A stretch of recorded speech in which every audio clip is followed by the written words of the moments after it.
شبه جار العجوز.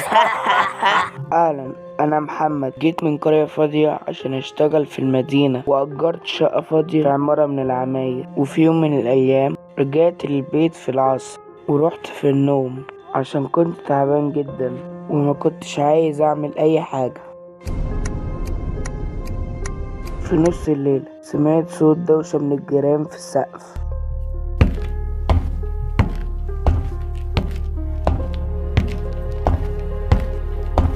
حطيت المخدة على راسي ورحت في نوم جامد. في اليوم اللي بعده سمعت الدوشة تاني، وفي الصبح قررت اطلع الدور التاني واقول للجيران يبطلوا يعملوا دوشة مرة تانية في الليل. طلعت الدور اللي فوقية وخبطت على الباب.